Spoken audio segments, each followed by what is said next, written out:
See what we got here.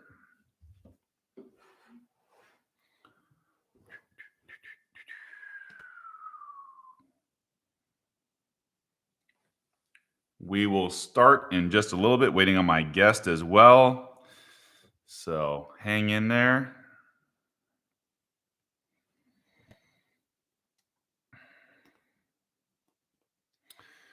Welcome to the show. We're going to start in a minute. I got a special guest tonight. Former PGA Tour Caddy is going to join us. So hang in there with me. Get my YouTube Live peeps ready to go.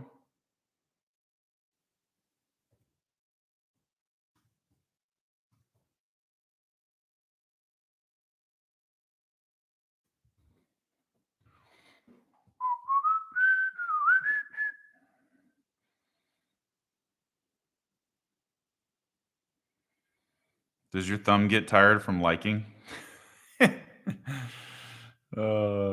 What a funny guy. What's going on? We'll start in just a minute here. We waiting for a couple other people to get in.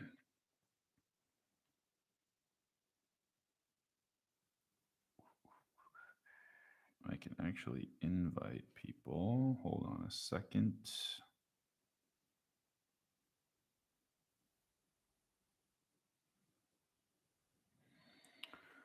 Bear with me here.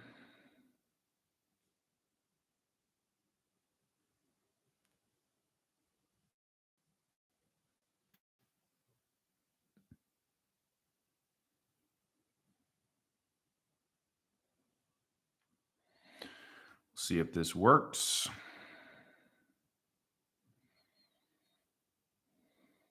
KG74, huh? With a Joel Embiid, possible MVP in the picture. Grandizer, what's going on? How we doing? Feel free to drop any of your takes. Got a lot of stuff to get to, so I'm waiting on my special guest tonight. But if he doesn't get in here, I can still do the normal show as usual. I'll give you the rundown of what we're going to talk about tonight. Definitely going to hit those NFC, AFC divisional round games. We'll get to that. And I'll give you. I went 1-3 on my picks, so I'll talk about that. Sean Payton leaving New Orleans. What a shocker today. We'll get into that. And we will talk about Anthony Davis came back tonight for the Lakers. I watched that game. Tom Brady's future. Every season now, when you're in your 40s, is this the last one? So we'll get to that. And also, David Ortiz getting in the Hall of Fame on his first ballot with 77% of the vote. Nobody else got in. Is that a problem? So we will get to all of that. If you want to react, please do. And I hope he is here. All right, let me do a little intro, and then I'll bring my guest on in a second. So anyway, my name is Brett Lauren, host of the Too Tall Sports Show. You can find me on Colorcast as well as YouTube Live, which we are streaming both now. And I have a podcast every Thursday called Too Tall Sports Podcast. If you don't know where that is, it's on all the different platforms, whether it's Spotify, Apple, YouTube. You can watch the interviews if you want as well. Just check out Too Tall Sports Podcast on Instagram and Twitter. Instagram, it's at Too Tall Sports Podcast. Twitter, it's at Too Tall Sports, just like the name of this show. So you can hit me up there. And appreciate you guys all being with me tonight. And I would like to bring on my special guest who will be on my podcast in a couple weeks. He's a former PGA Tour Caddy. He's spent 25 years on the tour. He's been to the Masters. He's been to all the majors. He's been all over the place. Helped a bunch of guys win tournaments. But we're not going to talk about his career. We're going to talk about sports tonight. And you're going to hear his story in a couple weeks on the podcast. And I'll bring him on right now. He is Andy, a.k.a. Drano, Lano, because he can drain putts, so he knows how to read them. And I'll make sure I'm trying to get him on here. And he's originally from Maine. He's in the Maine Golf Hall of Fame, believe it or not. So he was a really good player before he became a caddy. And he went to Western Kentucky, where he went to school with Kenny Perry. Some of you may or may not know that name, PGA Tour. And he helped Kenny win the Memorial as well, Jack's tournament. And I hope we can get him on. Can you hear me? I can hear you, Brad. There we go. What's going on, man? I'm exhausted after watching those 4 games. I'm just recovering. Me too, man. Especially when I picked all the home favorites to win. That didn't go very well. Well, I only got one right too. So what are you gonna do? I know, man. It was tough. All the other experts. Yes, definitely. Real quick, I know I kind of gave your background, but can you just give a little bit of anything else you want to add from what I said? Well, I mean, just 25 years on the PGA Tour and not active now, but still stay very close to golf. It's always going to be that way for me. And also obviously love sports, all of them, and grew up that way. It was always a part of my life, and not only playing them but watching them, and these great athletes, man. It's just amazing the stuff they do. Yeah, definitely. No. Definitely glad to have you. And like I said to everybody, we'll get Andy's story in a few weeks on the podcast when I release our episode. But we had a lot of fun. It was great. So happy to have him on. But we're here to talk about regular sports. And I know, like I mentioned, you're from Maine, so you're a New England guy. And luckily, we don't have any more Patriots to talk about in the playoffs or Tom Brady to talk about. And maybe that's where we're going to start. What are your thoughts on what happened between the Rams and the Buccaneers this past weekend in Tampa? Well, I mean, the Rams were keyed up for this game. I just think that the injuries for Tampa Bay, the offensive line for Brady, I mean, gutty performance by him, obviously, but it just got them too far behind the 8 ball. The Rams played terrific football for what appeared to be 3 periods. The wheels came off there towards the end. It was almost incredible to watch what was going on out there. But, I mean, through it all, Brady still made a heck of an effort with what he had. That's just the way he is, and that's the champion that he is. And, hey, give Matt Stafford props. That pass that he made at the end of the game was phenomenal under all the pressure, and, he got it done. Yeah, definitely. This was like the Matt Stafford, either this is why we traded for you kind of game for him. And Tampa Bay is they're a tough defense, man. And it was in Tampa, with that crowd there. And this was I guess it was kind of a must win because the LA Rams fans, whether you like it or not, are going to hold Stafford to the trade with Goff. So he needed to make those kind of throws and prove that he is the guy. And now they get a home NFC Championship game against the Niners. Any early thoughts on that matchup? Yeah, I mean, it seemed the Niners obviously have their number 0-6 here recently, but I just kind of think that you're going to have to throw that out the window. The Niners have had a long road with their, wild card trail, and it's been phenomenal to their credit, the way they've been able to win football games. I just think that, the Rams are, they're tired of hearing about 0-6 and all that, and I believe their fans are going to be jazzed up for the game. And it's going to be really fun to watch. That San Francisco defense is incredible, as well as Deebo Samuel. Yeah. An amazing player. And, when you can do what they've done with the very little offense, I mean, how do you win a playoff football game without scoring an offensive touchdown? I can't remember the last time that happened. That was insane. And this is kind of the perfect storm for San Francisco. They're still winning games with Jimmy G, but in reality, you cannot move forward with Jimmy G. Like if you can't, I think Jimmy, this is a crazy, I saw a stat. Hopefully it's right, but I think he's like 9-2 when he doesn't score a touchdown. How is that possible that the coaching is so good, the running game, the defense, everything, and you're winning football games with Jimmy G? The dude went to Lambeau and beat the Packers in the snow, whatever inclement weather, 12 degrees. That was, I guess we can shift to that game while we're at it. What were your thoughts on the way that the Packers special teams just completely collapsed, and Rodgers he only threw to Devontae Adams for the most part. He didn't really trust anybody else after some early drops. So what are your thoughts on that game? Yeah, I mean, watching that game after seeing the opening drive, you're thinking, oh, okay, this is about what everybody said, so on and so forth. It's cold. San Francisco looked like they didn't want to be there dropping balls. They're from California. They don't like all this, etc. But, I mean, their defense, they hung in there tough. And the Green Bay just didn't take advantage of it. The specials, I mean, going up 10-0 there in the first half, that would have been huge. block a field goal. Well, you don't know what that's going to mean. And, it's interesting, I look at the QBR ratings a lot, and Jimmy G, a 57 QBR versus AR 12 with a 91. I believe he was the only one that won with a lower QBR. No, I take that back. Pat Mahomes had a lower one than Josh Allen, who had a 136. That game was incredible. But anyway, amazing what Frisco did. And guess what? I mean, that's why they play the game. 100% right. Yeah, I couldn't believe. And I mean, as far as let's touch on Rodgers for a second. A lot of people would say he underperformed. He got conservative in the second half, and they just couldn't score for whatever reason. Do you see him coming back after a kind of a shocking loss at home after a bye? Like, do you see him going back to Green Bay, or do you think there's a better fit for him somewhere else? I mean, he's a hard one to read. Yeah. And, I think it's that's kind of the way he likes to play it. But I mean, I look at some of these other teams where he may or may not want to go, and I see some matches, and from my perspective, which is just a fan watching, there's some really good matches elsewhere. I mean, it's really hard to tell, as how deep is this wound with the GM, et cetera. You hear his interview today, and it sounds like they've kissed and made up. So then you hear retirement and this and that. I mean, it's just everybody's throwing everything into the pot. So I'll be honest with you, I have no idea. My guess is he'll probably stay.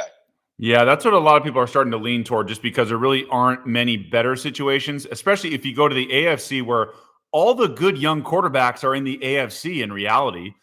Burrow, Herbert, Mahomes, Allen, maybe I'm leaving a couple of guys out. If I said Burrow. But, in the NFC, it's Mac Jones. Come on, don't put him on that level. I'm kidding. No, we'll get to Kansas City, Buffalo in a second. But as far as the NFC, it's pretty much Brady, if he comes back, Stafford and the Rams, and then you got a bunch of middle-of-the-road, Dak, Kirk Cousins, Jalen Hurts. You got Russell Wilson. We'll see where he goes. You got the situation in New Orleans. We'll talk about that also. The NFC isn't as strong as the AFC, wouldn't you think? Got Murray in Arizona. Yeah. I mean, for sure. I mean, I wouldn't want to go to the AFC if I'm him at this point in my career, although I did say to someone the other day, I think the Raiders would be a really good match for him with their defense and their running back, great tight end, have the pieces. And, hey, if they say, hey, why don't you come on in, we'll let you pick the coach. So you just don't know what's going on behind the scenes. It's going to be interesting to see. Yeah, definitely. My initial thoughts would be either Denver. I've been telling people, and no one is really with me on this, but Denver makes sense, but also Pittsburgh makes sense because they don't have a real backup plan for Big Ben leaving. And you've seen that with Mason Rudolph. They're just not very good. So I think that would be a natural fit for Rodgers in either of those places because they got talent on both sides. It's just they're a quarterback away. So, incredible. I mean, Pittsburgh, like you said, their defense and the few offensive pieces they have makes a lot of sense. But I don't know. Can you really go over there and do that? Yeah. Only one person really knows. Right. Exactly. We'll find out with that. Let's shift to Sean Payton leaving New Orleans. This was kind of a shock today. The news that broke today about Payton leaving New Orleans, stepping down. He said he's not retiring. He might go into TV or broadcasting and take a year off and then go back into coaching. But your initial thoughts on Sean Payton, and he is linked to Dallas. He used to coach with Bill Parcells there. So any shot he goes to Dallas or anywhere else, in your opinion? I mean, my initial thought is, quarterback problems and $70 million. Yeah. That's my initial, that's what you're hearing. And I mean, I don't know. The guy, he had a tough year physically. Maybe he just wants to take a break. He's got a little burnout. I mean, if I'm not mistaken, I think he had COVID twice. So he may just want to step away and catch a breath. I mean, he has history in Dallas. I mean, that's a hard one to call, but I honestly think he just might need to step away and just, take a year. You might be right on that. And especially, when you lose Drew Brees and Michael Thomas, and that whole situation with him is crazy. But when you lose a franchise quarterback, and they had 4 different guys start this year, you find out how quickly, like very quickly, how tough this league is. So I think there's also a little bit of that too. So I think it's going to be hard for him to move forward with that much cap issues, like you said, and then also not having Breeze there. It's hard to fill that gap.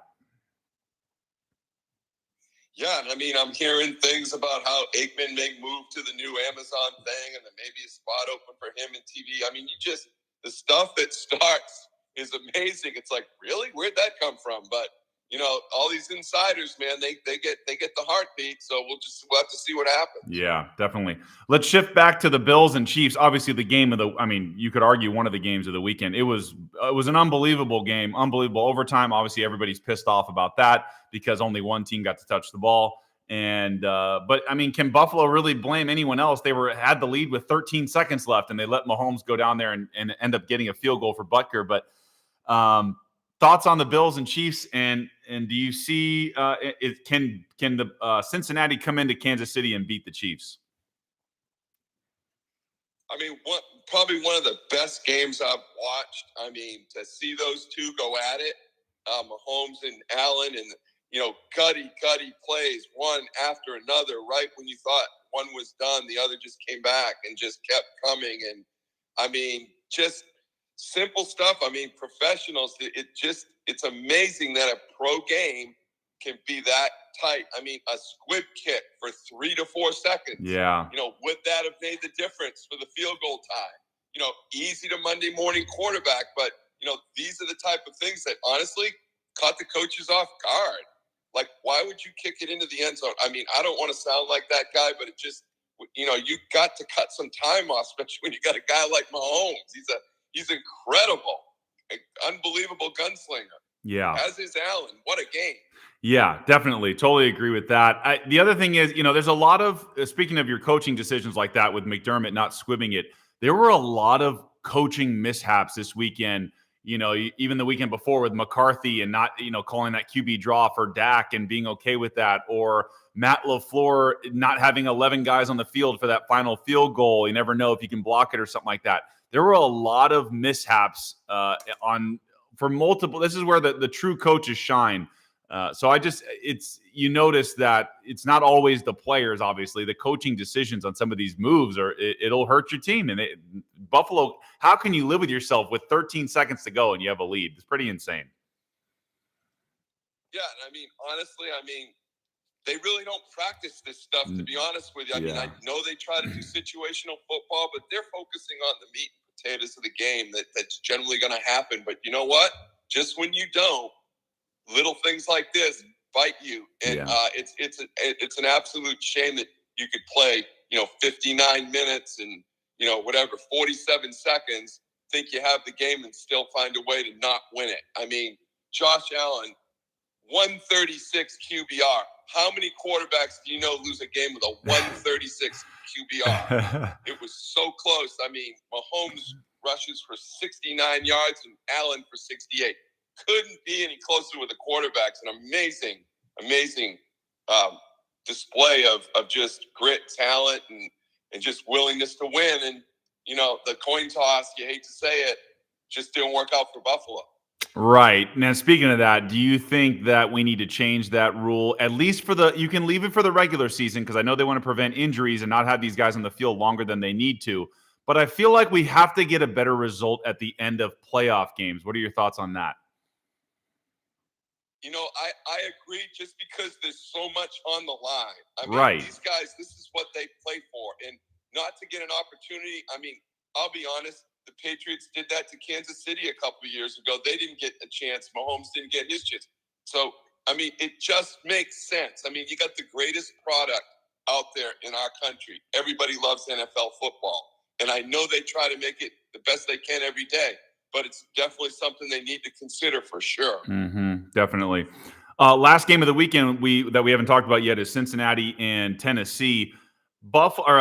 Tennessee, much like Green Bay, was coming off a bye. They're at home, and you let the underdog come in and beat you. And Burrow and the Bengals, with all these receivers and Joe Mixon, all the talent they have, Burrow gets sacked 9 times, and they still beat the Titans.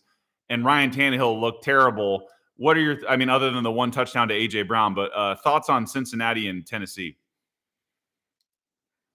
Yeah, I mean, honestly, to me, it came down to the play calling of Tennessee and Ryan Tannehill. I mean, obviously their defense kept them in the game. Yeah. I mean, they really did. They did their part. Like you said, 9 sacks. I think it's the first time somebody's won in a long time that's had 9 sacks and won the game. Right. To Burrow's credit, he's a tough cat. I mean, he made the throws when he had to.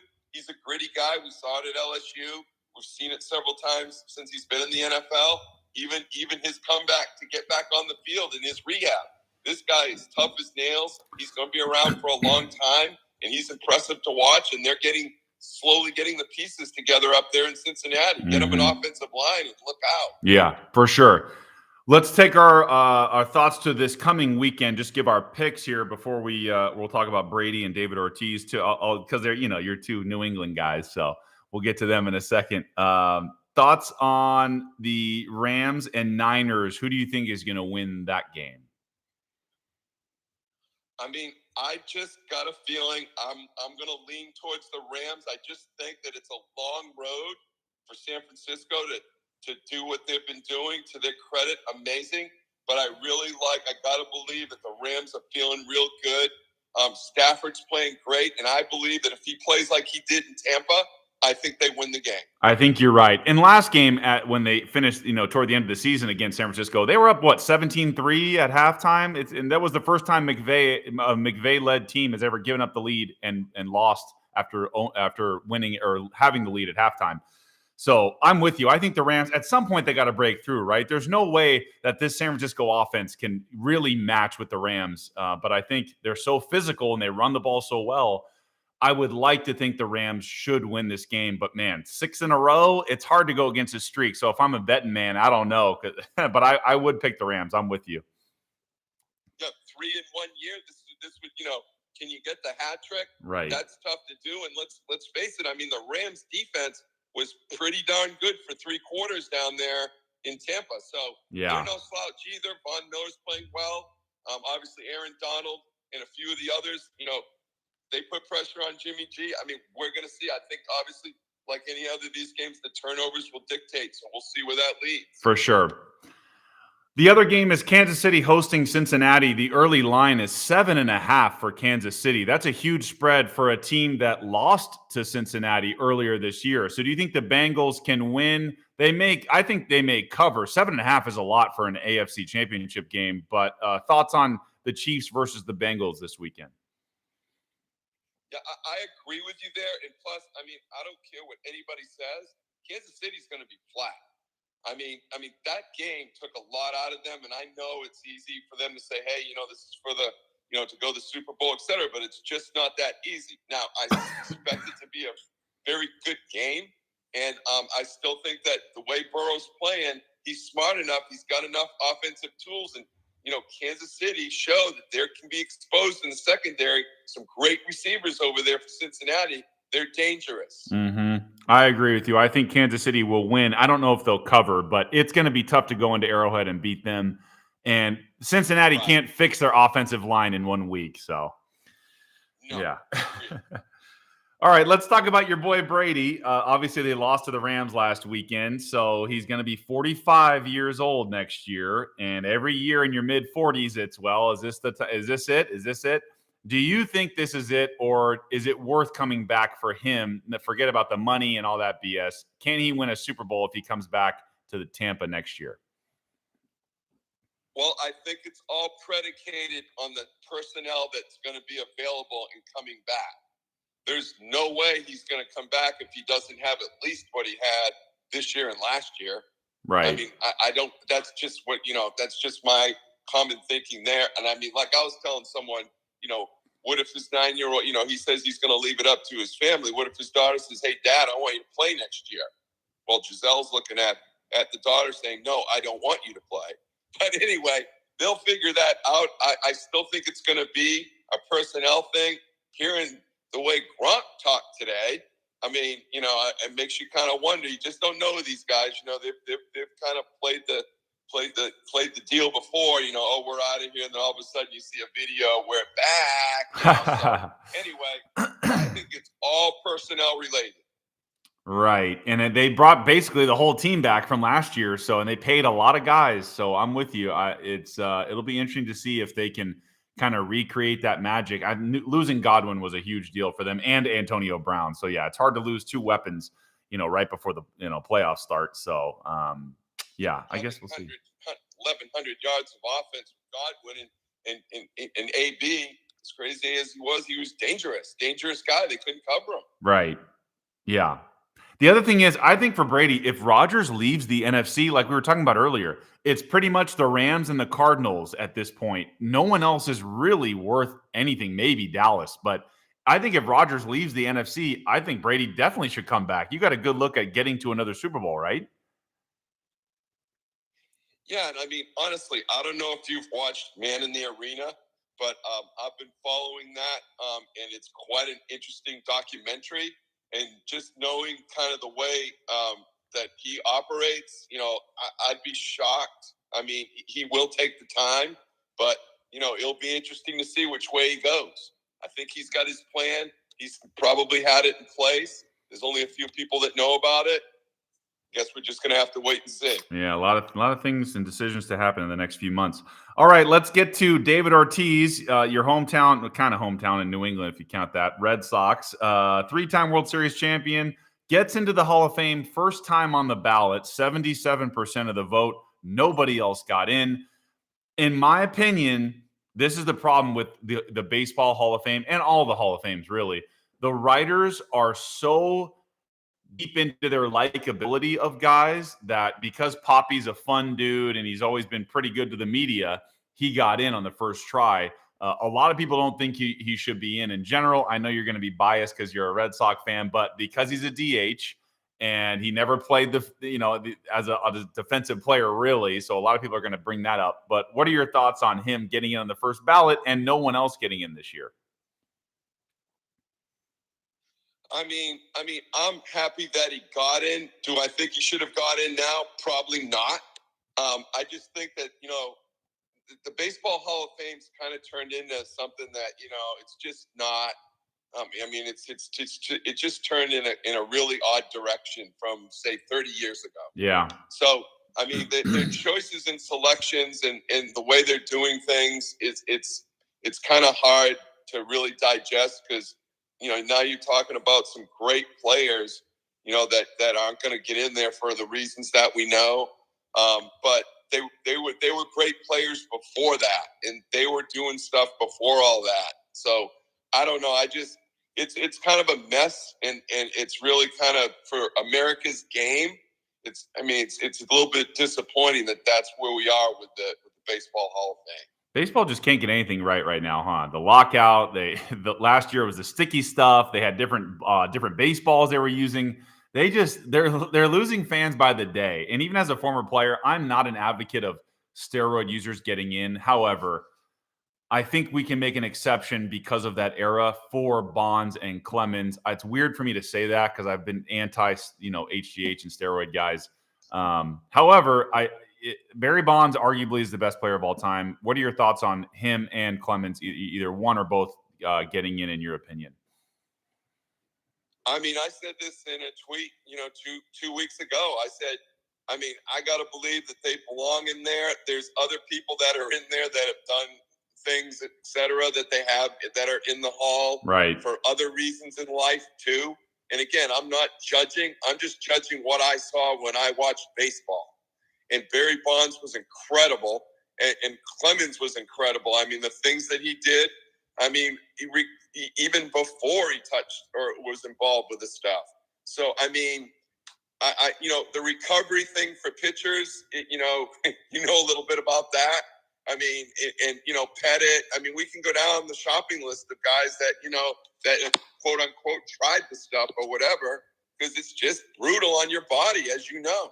Sure, it definitely is. Yeah, and Andy Pettit saying he used HGH for recovery. Well, yes, whenever you used it, it's still cheating technically. So, but it was baseball. I've said this on other podcasts before.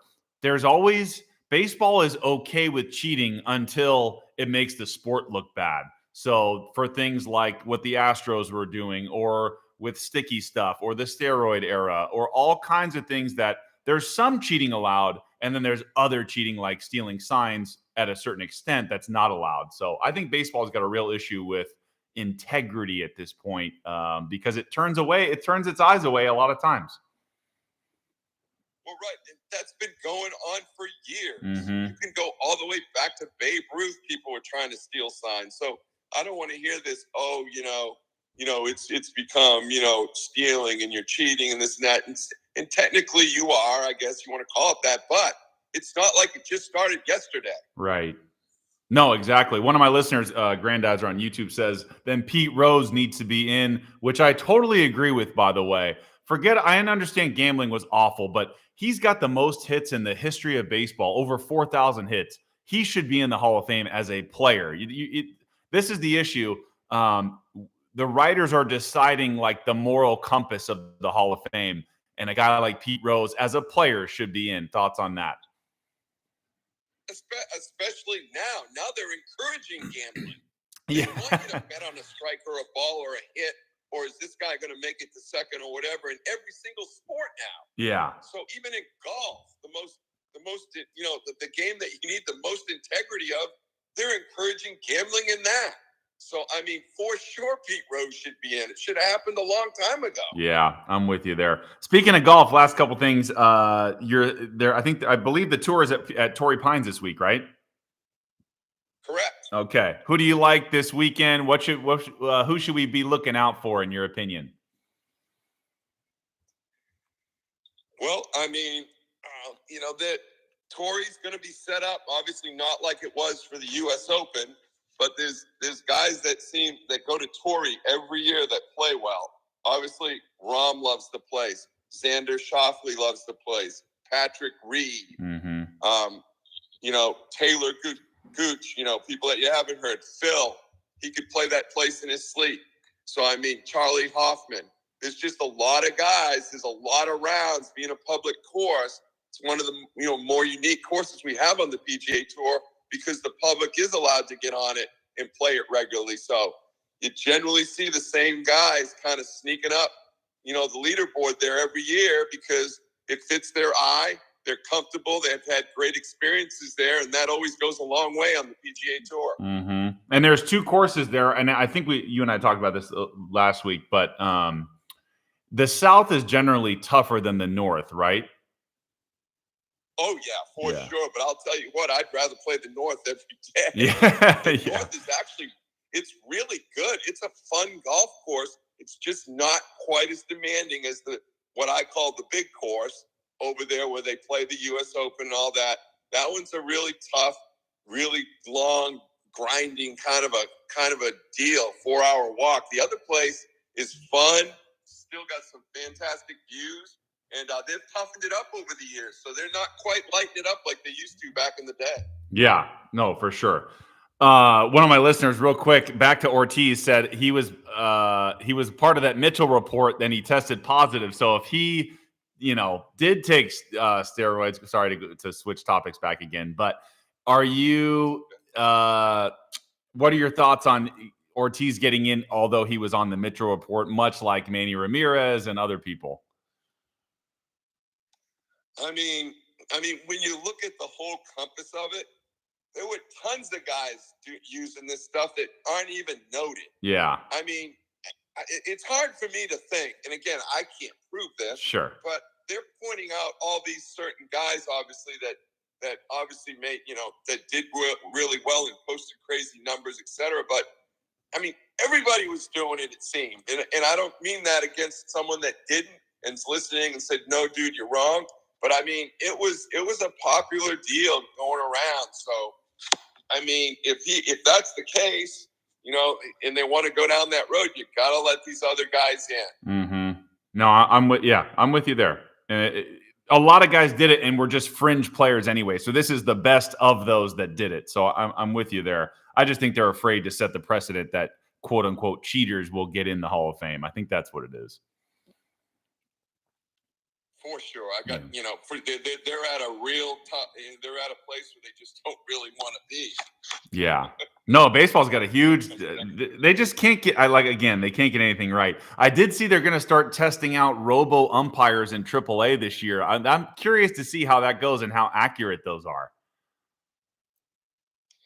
Yeah, that's really interesting. And going back to what you said about the sticky stuff, so I got to go to a game this year at Fenway, and it was so weird. I had really good seats down there close, and it was so weird after every, half inning for the pitcher to have to walk over, take his hat off, show his glove, all that kind of thing. It was just bizarre for me to watch that. Yeah, this is where we've gotten to.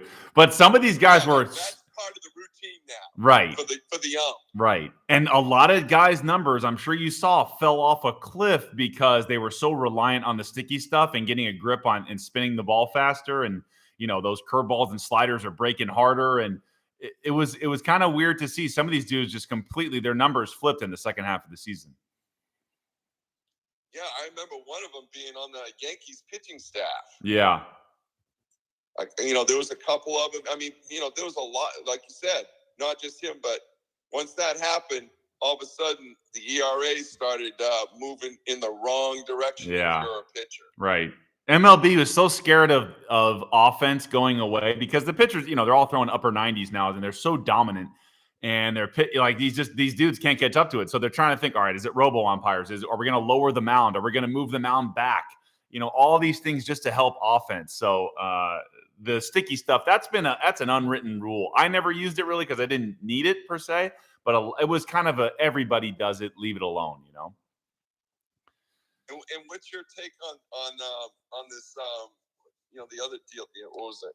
I was thinking of something here with the baseball. Oh, the changing of the baseballs. I heard. Yeah, that was weird.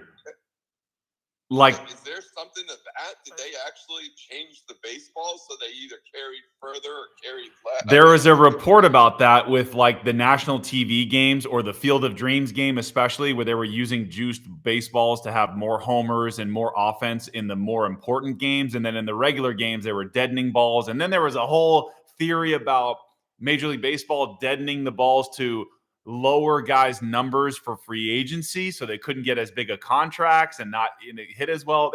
If that's true, that's completely, yeah. That sounds like an owner coercion. Yes, it totally does, because these contracts are getting out of control. So I think by they really are. Yeah, by lowering that sport, but all the sports. Yeah. One of my listeners is Michael Pineda. Yeah, a guy I used to play with the Twins. But I think you were talking about Garrett Cole was the guy that was using sticky stuff, and his numbers dropped a little bit after that. Right. Yeah. Yeah. Because he was throwing gas down in Houston, and then when he got up there, I mean, the guy was next to almost unhittable. Right. Yeah. No, it's a huge problem there in MLB. Anything else that's on your mind as we kind of wrap up the show here? No, I mean, I appreciate hopping on here with you. Like I said, love to, this is a great time of year. And like I said, I might have said to you or told someone earlier, there's only 3 football games left. That bums me out. For sure. I know, man. It's a long wait till August. Football's not a long season. It's basically 4 months if you don't make the playoffs, and then you got an 8-month off season. So. Yeah, I know. So anyway. Yeah, it'll be. It'll be interesting to see, and I'm sure there'll probably be a surprise or two. I mean, I'm gonna go and take the points with Cincy, and I'm gonna go 1-1. I'm gonna go Rams favorite, and I'm gonna take a favorite and a dog. Yeah, I think that's safe to do. I think Kansas City, like we both agreed, still will win, but I think Cincy keeps it close. Should be good games, yeah. But we'll have to get you on again, man. And it was a lot of fun. So glad to go back and forth with you. I appreciate it. Hey, thanks a lot, Brad. Appreciate it. Take care. And like I said, got that open invitation. Get yourself up here. We'll get up there and tee it up. I'm ready, man. I'm ready to go. We will definitely coordinate that. I need to do it for sure. But I'll talk to you. I'll talk to you soon. I'll catch up with you on the side. You got it. Take care. All right. Thanks, man. Talk to you soon. I'll take you off here. I don't even know how to do it. I think I could say, there we go. All right. Well, thank you very much for listening. I appreciate you guys joining the show tonight. That was my guest, Andy Drano Lano. He is he's going to be my guest on my podcast in a couple weeks, and we talk a lot about his career. And he's a former PGA Tour Caddy, so we talk all about that and his life and all the great stories and all that stuff. So my thanks to Drano, and thanks to you all for listening. I'll see you next week, Tuesday night, for another Colorcast and a YouTube Live. And my podcast is every Thursday. I drop it at 5 a.m. Just look for Too Tall Sports Podcast on all of the platforms, Apple, Spotify, wherever you get your podcast, YouTube as well. If you want to watch the interviews, check me out there. But yeah, the podcast is out Thursday, and I'll see you guys all next week. Have a great day, and I'll talk to you soon.